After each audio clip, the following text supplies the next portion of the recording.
各位弟兄姐妹平安。 Salam damai sejahtera Bapak Ibu sekalian, Shalom. 我们开始今天崇拜。 Kita akan memulai ibadah kita hari ini. 你信实和广大， Besar kasih setiamu.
宣告我们的信仰，使徒信经。我信上帝，全能的父，创造天地的主。我信我主耶稣基督，上帝的独生子，因圣灵感孕，由童贞女玛利亚所生，在本丢彼拉多手下受难，被钉于十字架，受死，埋葬。第三天从死人中复活升天，坐在全能父上帝的右边。将来必从那里降临，审判活人死人。我信圣灵，我信圣而公的教会，我信圣徒相通，我信罪的赦免，我信身体复活，我信永生。阿门。 Pengakuan iman rasuli. Aku percaya kepada Allah, Bapa yang Maha Kuasa, Khalik langit dan bumi, dan kepada Yesus Kristus, anaknya yang tunggal, Tuhan kita, yang dikandung daripada Roh Kudus, lahir dari anak darah Maria, yang menderita sengsara di bawah pemerintahan Pontius Pilatus, disalibkan, mati, dan dikuburkan. Pada hari yang ketiga, bangkit pula dari antara orang mati, naik ke surga, duduk di sebelah kanan Allah, Bapa yang Maha Kuasa. Dan dari sana ia akan datang untuk menghakimi orang yang hidup dan yang mati. Aku percaya kepada Roh Kudus, gereja yang kudus dan am, persekutuan orang kudus, pengampunan dosa, kebangkitan orang mati, dan hidup yang kekal. Amin. 我们接着唱一首诗歌。 Kita kembali mengangkat sebuah pujian. 你已经拣选了我， Kau telah memilihku.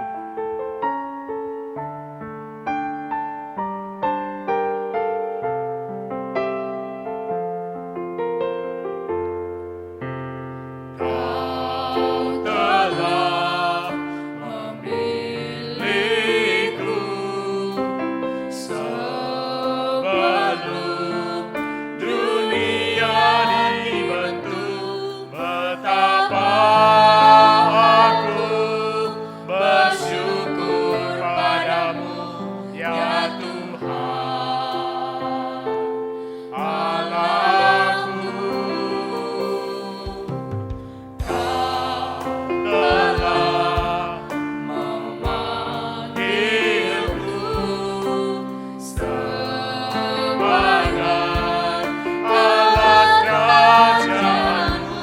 Betapa aku bersyukur padamu atas perbuatanmu.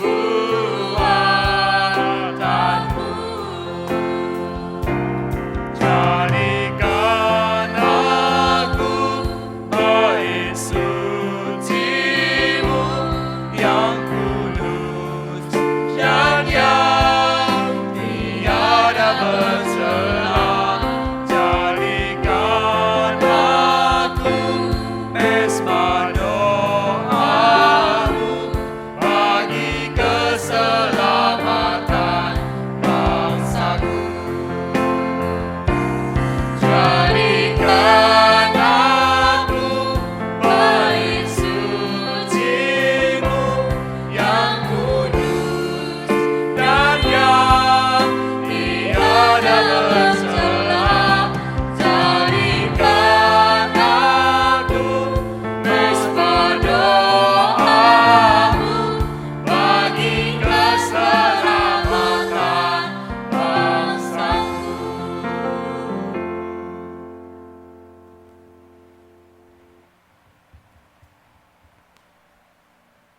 Kita bersatu di dalam doa. Bapa kami yang di surga, Bapa yang baik, Bapa yang mengasihi kami. Kami bersyukur Tuhan, di pagi yang indah ini, kami anak-anak-Mu boleh berkumpul bersama mengikuti ibadah yang diadakan oleh gereja kami. Kiranya Tuhan yang memberkati kami semua, melalui firman Tuhan, kami dididik, boleh semakin mengenal Tuhan dan Juru Selamat kami. Tuhan, kami juga berdoa untuk bangsa dan negara kami Indonesia. Kiranya Tuhan yang pulihkan bangsa kami dan negeri kami ini. Tuhan, kami juga menyerahkan untuk pelayanan misi di seluruh dunia. Kiranya Tuhan yang memberkati untuk hamba Tuhan dan juga untuk keluarga mereka. Kami mau menyerahkan untuk gereja kami, gereja Elim ke dalam tangan-Mu. Kiranya Tuhan yang memberkati untuk hamba Tuhan, majelis, pengurus, aktivis, dan juga jemaat. Kami mau menyerahkan untuk kesehatan kami, pelayanan kami semua, kami serahkan hanya ke dalam tangan-Mu. Kiranya Tuhan yang memberkati. Kami menyerahkan semua rangkaian ibadah kami ini dari awal, pertengahan hingga akhir ke dalam tangan-Mu. Kiranya Tuhan yang menolong dan memberkati. Dalam nama Tuhan Yesus kami telah berdoa. Amin.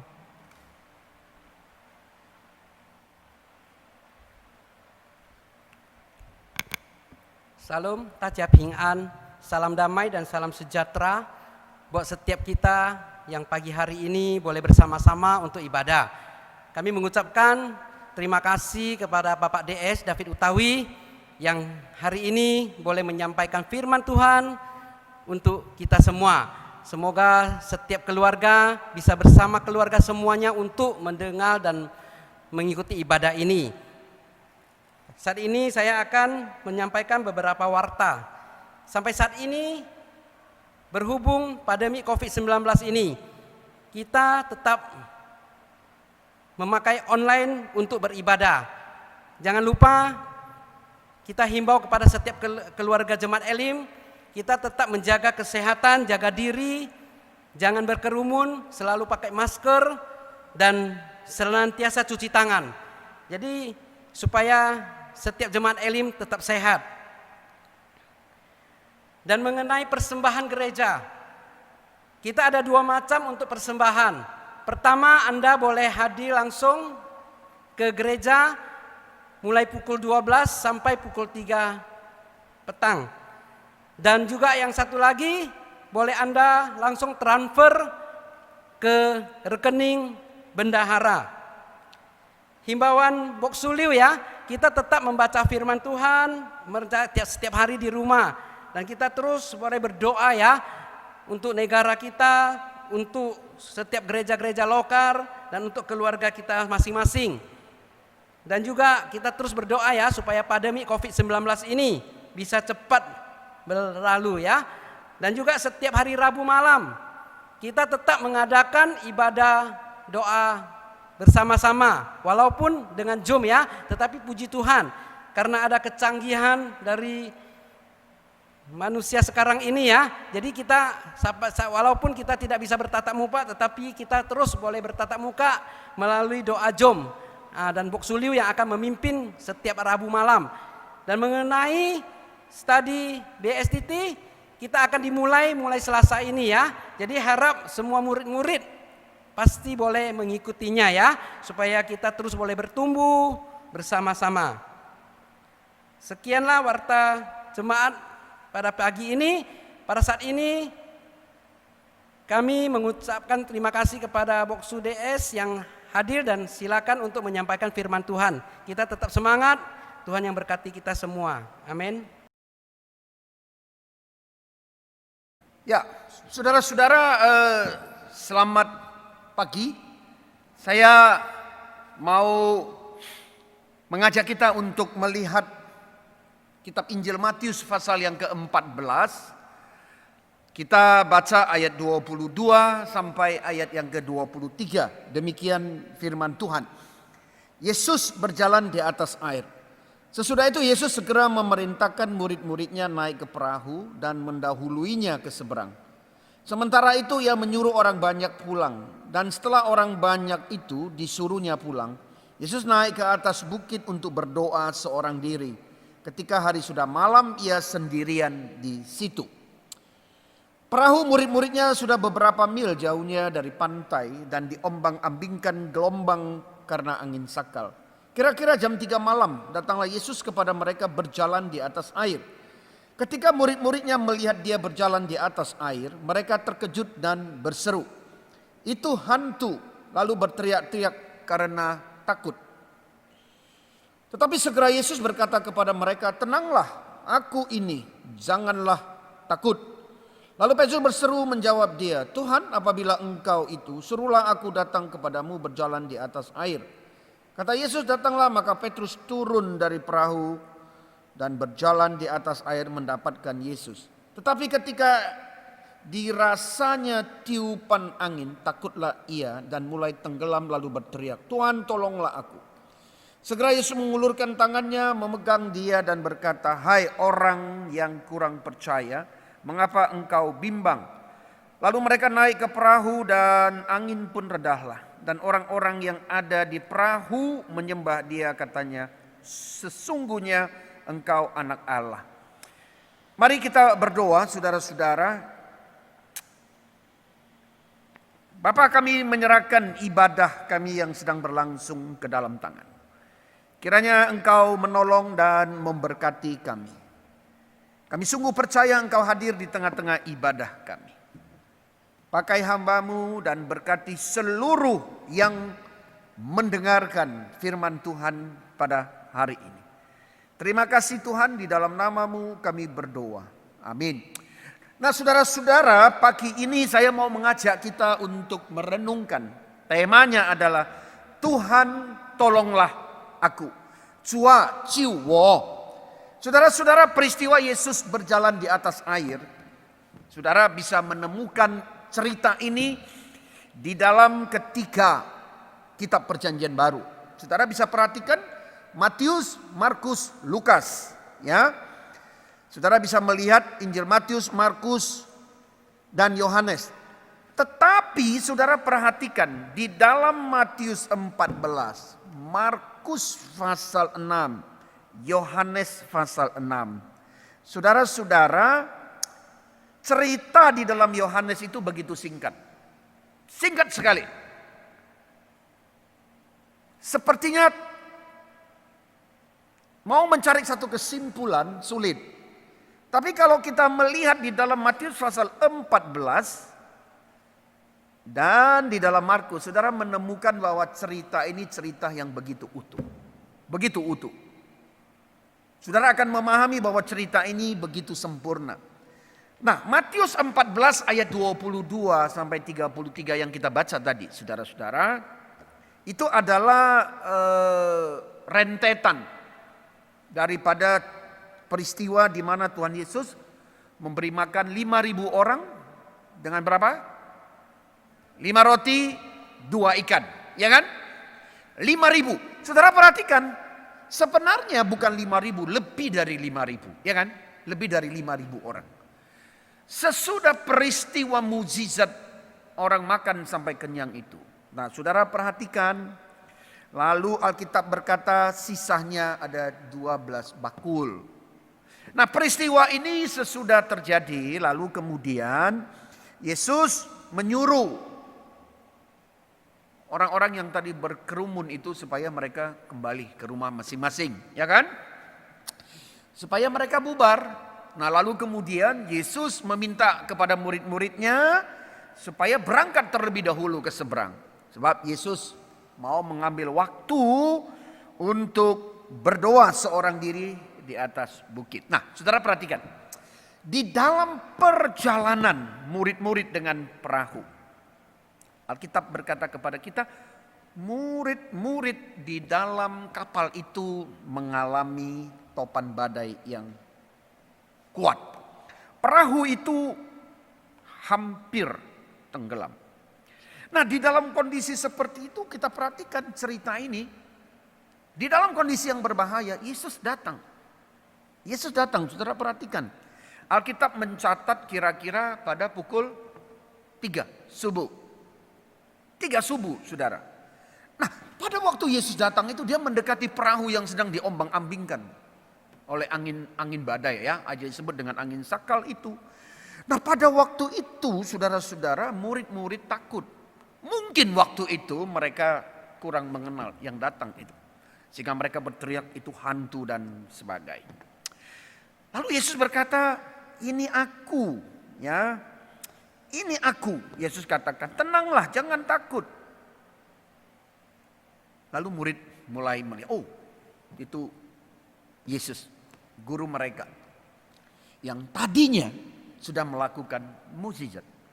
Nah, saudara-saudara perhatikan di situ. Petrus, dia memberikan respon. Apa responnya? Dia katakan, kalau itu engkau, biarlah suruh aku berjalan di atas air. Saudara-saudara perhatikan. Yesus katakan, mari datanglah. Nah, Petrus turun di atas perahu itu. Lalu mukjizat terjadi, dia berjalan di atas air. Pada waktu dia berjalan mendekati Tuhan Yesus, seketika itu juga ada angin yang menerpa Petrus. Pada waktu Petrus, saudara-saudara perhatikan, mengalami goncangan itu, Alkitab berkata, Petrus takut. Takut dia, saudara-saudara. Lalu apa yang terjadi? Dia hampir tenggelam. Di dalam kondisi yang seperti itulah, saudara perhatikan, Petrus berteriak. Itulah dia. Tuhan, tolonglah aku. Cua, ciu. Nah, saudara perhatikan. Lalu Yesus mengulur tangannya, memegang Petrus dan berkata kepada Petrus, hai kamu orang yang kurang percaya, mengapa engkau bimbang? Itu ucapan Yesus. Petrus diselamatkan Bukan saja dirinya tetapi juga seluruh teman-temannya. Nah, saudara-saudara, peristiwa ini membuka mata murid-murid. Ya. Lalu kemudian Alkitab berkata mengakhiri cerita ini mereka menyembah Tuhan. Nah, saudara-saudara, mari saya mau mengajak kita lebih fokus. Peristiwa Yesus berjalan di atas air. Ya. Kalau saudara perhatikan di sini ada dua peran tokoh penting di dalam kejadian ini. Yang pertama siapa? Petrus. Yang kedua, Tuhan Yesus.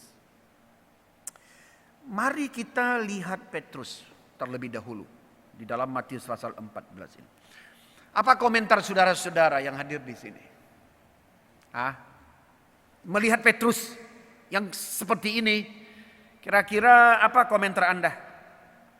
Saya percaya Anda akan sama dengan saya.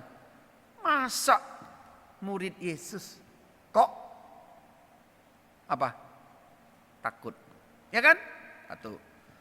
Masa murid Yesus sudah lihat mukjizat kok masih tidak percaya? Masa Petrus yang sudah 3 tahun bersama dengan Yesus kok masih dungu? Ya kan? Kita bisa menderetkan kata masak, itu kan bahasa Medan ya. Masak. Bukan masak di dapur maksudnya. Nah, ni做了耶稣的门徒，那你应该是这样的嘛，对不对？Ya, lu做亚瑟合性的，不应该aneh. Kan kira-kira begitu. Saudara bisa menderet dengan 1000 tuduhan kepada Petrus. Saya setuju. Ya, saya setuju. Tapi tunggu dulu, saudara. Tapi tunggu dulu. Kita juga tidak boleh terlalu cepat untuk menghakimi Petrus. Kenapa? Kenapa kita tidak boleh terlalu cepat memvonis Petrus, saudara-saudara? Mari kita melihat diri kita.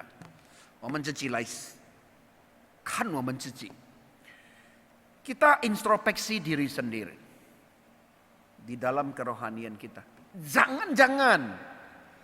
Jangan kita dengan Petrus istilahnya apa? Betis. Apa itu? Beda tipis. Kita betis aja. Jangan-jangan kita lebih parah loh daripada Petrus di dalam hidup rohani kita. Mungkin jemaat kita ada yang sudah 30 tahun jadi orang Kristen. Anda yang ada di rumah, saya mau bertanya, mau tanya, engkau mungkin sudah 40 tahun jadi orang Kristen. Tapi pertanyaan saya, selama 40 tahun, 50 tahun, 30 tahun, 20 tahun, 10 tahun jadi orang Kristen. Seberapa dalamnya engkau mengenal Tuhan? Seberapa kokohnya imanmu? Ya kan? Karena itu saya tadi katakan, jangan terlalu cepat untuk menjudge siapa? Petrus, saudara-saudara. Kadangkala kita juga mengalami seperti itu. Kapan iman kita goyah? Kapan kita meragukan Tuhan? Pada waktu kita mengalami apa?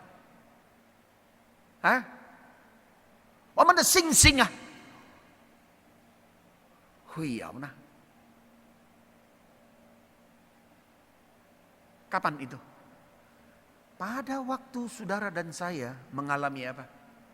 Pergumulan, kesulitan, tantangan.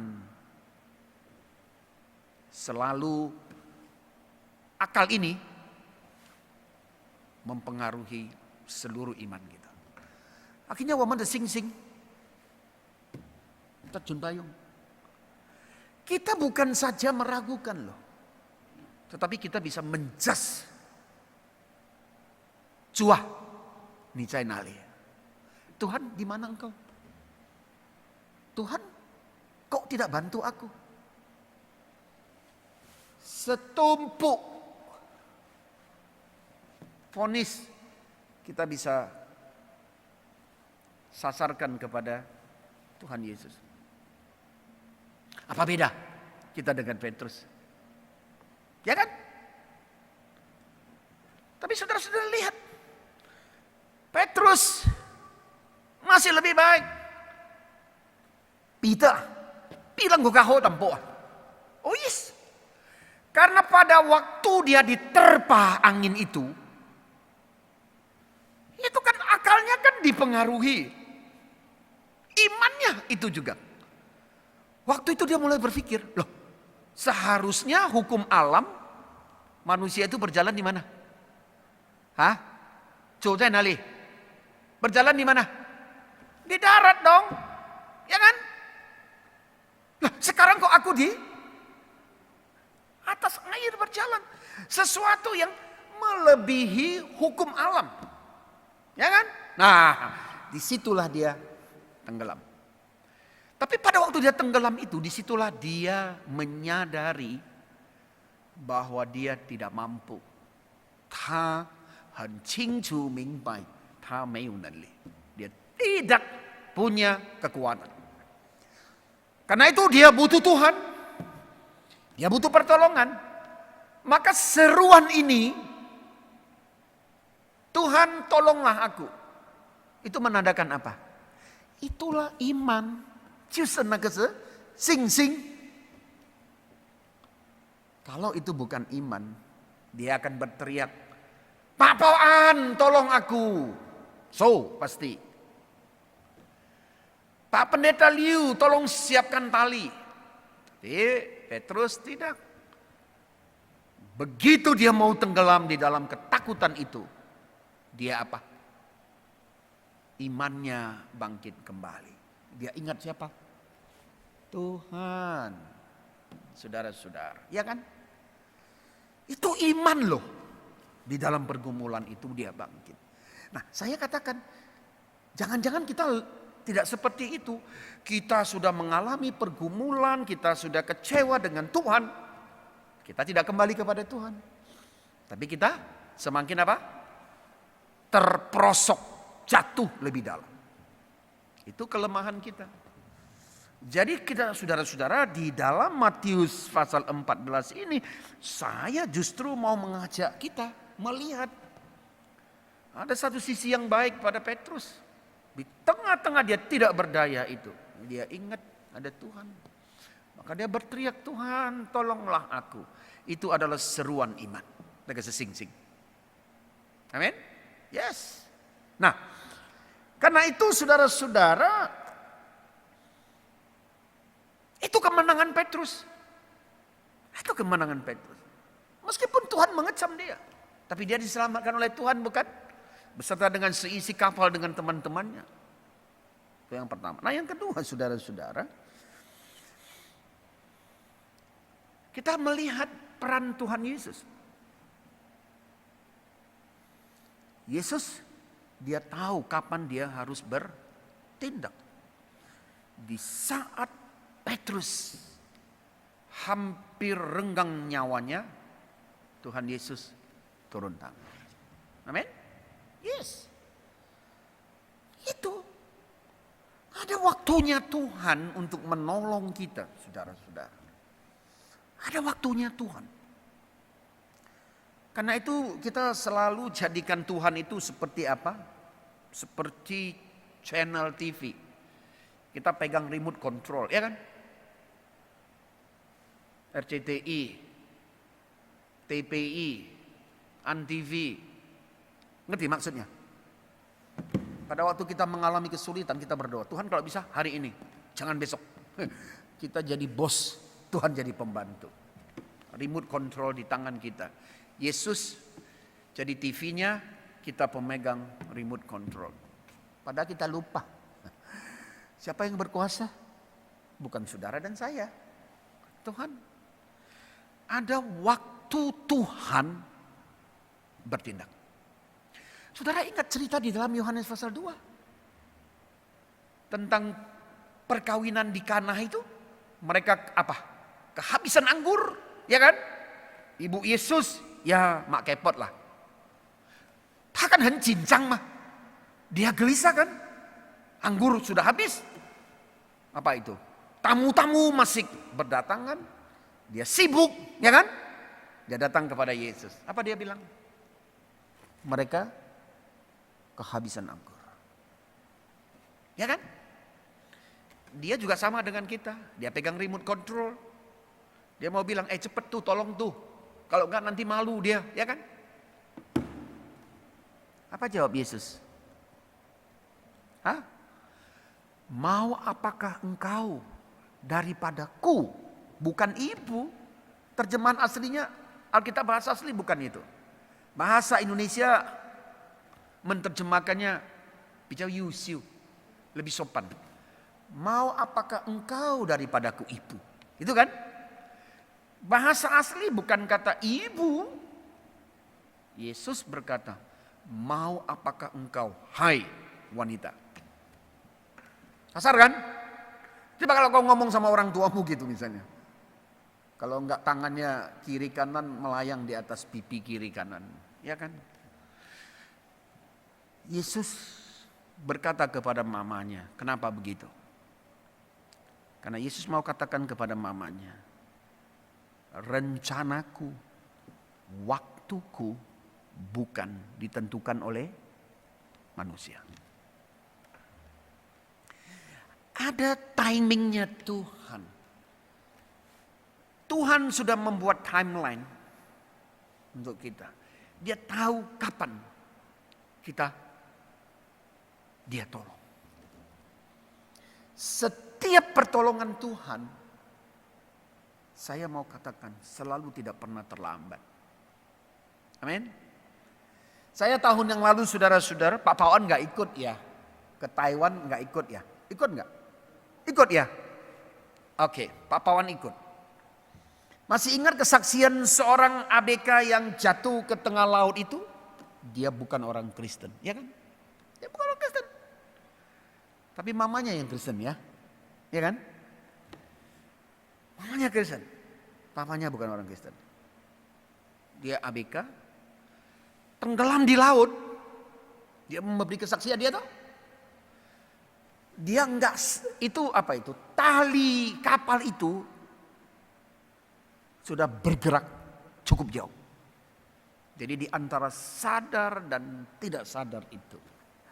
Saudara-saudara, sama seperti Petrus. Seketika dalam posisi yang kritis itu, Tuhan bertindak. Dia diingatkan saudara-saudara dengan satu nyanyian saudara-saudara. Saudara pasti tahu lagunya. Apa lagunya? Janjimu seperti fajar. Itu lagunya kan? Dia ingat lagu itu. Padahal dia belum dibaptis. Janjimu seperti fajar. Tiba-tiba jangkar kapal itu, entah bagaimana mendekat. Dia pegang itu. Dia ingat lagu itu. Pertolongan Tuhan begitu match di saat dia berada dalam kondisi yang kritis. Dia diselamatkan. Dia ikut acara kami di camp. Kami layani dia. Dia merasa dikuatkan.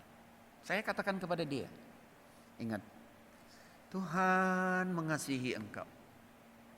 Kalau bukan karena Tuhan, hari ini engkau nggak bisa datang mengikuti acara kami, ya kan? Itulah Tuhan kita. Dia hidup, dia berkuasa, dia tahu kapan dia bertindak. Sebab waktu Tuhan bukan waktu kita. Ya kan? Satu hari bisa 1000 tahun, ya kan? Tuhan punya kedaulatan. Karena itu saudara-saudara, melalui Matius pasal 14 ini, saya mau katakan kepada kita apa? Yaitu, di tengah-tengah kita mengalami pergumulan, kesulitan, ingat, hayo ike sangti sekuat, Tuhan yang hidup dan dia akan menolong kita. Dia selalu berkata, jangan takut. Saudara, terjemahan Alkitab bahasa Inggris, jangan takut, itu sebanyak 365 kali. Ya, 365 kali. Itu artinya apa? Setiap satu hari, firman Tuhan katakan apa? Jangan takut. Kenapa? Sebab hidup kita itu banyak pergumulan. Tapi firman Tuhan, ayo anwi woman. Ini wanita semua. Anwi jadi semua. Hah? Yes, menguatkan, menghibur kita. 365, bukankah itu adalah waktu dalam 1 tahun yang harus kita lewati? Setiap hari firman Tuhan berkata, jangan takut. Begitu engkau takut, berteriaklah kepada Tuhan. Jiwa. Hari ini kita sudah memasuki tahun 2021. Banyak orang memprediksi 2021 lebih berbahaya. Ya, bisa jadi. Karena corona masih merajalela kan. Sekarang ini puncak-puncaknya loh ini. Ini sekarang puncak-puncaknya ini. Ya kan, kemana-mana pakai masker. Kita nggak tahu mau sampai kapan ini. Ya kan, orang nggak berani prediksi 2021 itu kayak apa. Di Jakarta naik. Saya baca di Babe, Malaysia, 1 hari hampir 2.000 seluruh. Oh, takut. Tapi bisa nggak kita bilang sama Tuhan begini? 2021, Tuhan kalau gitu sementara 2021 gua absen dulu dah. Kayak mah, boleh? You bilang udah gua rest aja dulu. Mau rest di mana? Di kamar pendingin 1 tahun. Nanti tahun 2022 gua baru bangkit lagi. Boleh enggak? Gak bisa. You bisa bilang, gua nggak mau jalan, gua nggak mau lewatin, bisa nggak? Nggak bisa. Suka nggak suka, you harus jalan. Masih ada 300 berapa? Hah? Kita baru masuk minggu ke berapa ini? Hah? Yes, masih Januari. Masih panjang. Tapi saudara-saudara, firman Tuhan menghibur kita. Jangan takut. Kalau engkau takut mengalami itu, berserulah kepada Tuhan. Tuhan akan menolong kita. Amin. Sebab Dia adalah Allah kita. Dia Allah kita dan Dia peduli dengan kita. Sebab kita adalah anaknya. Karena itu tidak ada satu alasan pun saudara-saudaraku kita takut. Karena Tuhan menyertai kita. Amin. Kita berdoa. Bapak Surgawi, terima kasih. Kami boleh menerungkan firman-Mu. Terima kasih untuk kasih setia-Mu yang menyertai kami. Kami berterima kasih bahwa firman-Mu menghibur, menguatkan kami. Engkau berkata, jangan takut, jangan takut, jangan takut. Mengisi hari-hari kami selama 365 hari.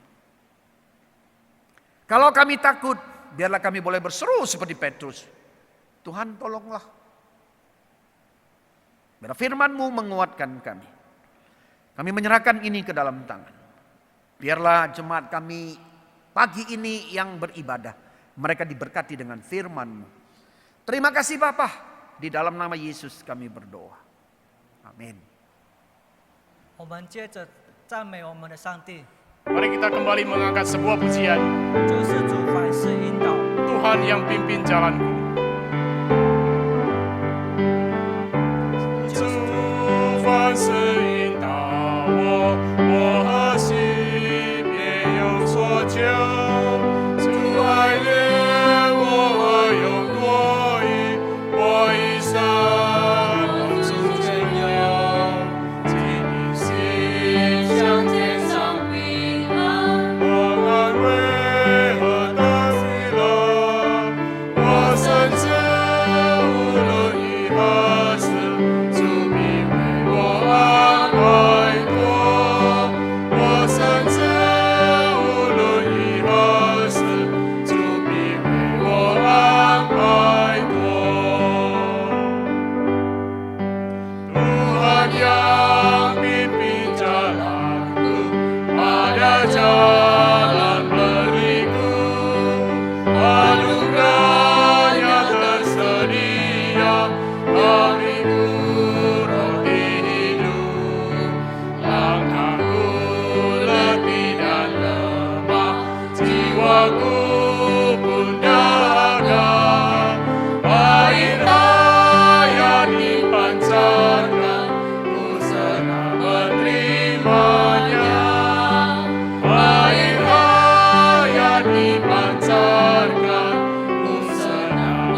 bersatu di dalam doa. Tuhan Allah Bapa di surga, Tuhan yang baik, Tuhan yang terus memelihara hidup kami. Kami bersyukur dan berterima kasih kepadamu Tuhan, karena Engkau yang terus menyertai dan memimpin hidup kami. Hari demi hari kami boleh melewatinya, semua adalah anugerah-Mu. Tuhan, pada pagi hari ini kembali kami datang ke hadapan-Mu Tuhan, kiranya Engkau yang memberkati setiap kami. Melalui firman Tuhan yang telah kami dengar, biarlah kiranya Engkau berbicara kepada setiap kami. Melalui firman Tuhan yang boleh kami dengar, itulah yang menjadi kekuatan kami untuk boleh menjalani kehidupan kami selanjutnya. Terima kasih Bapa di surga, kami menyerahkan untuk setiap keluarga jemaat Elim, dimanapun kami berada.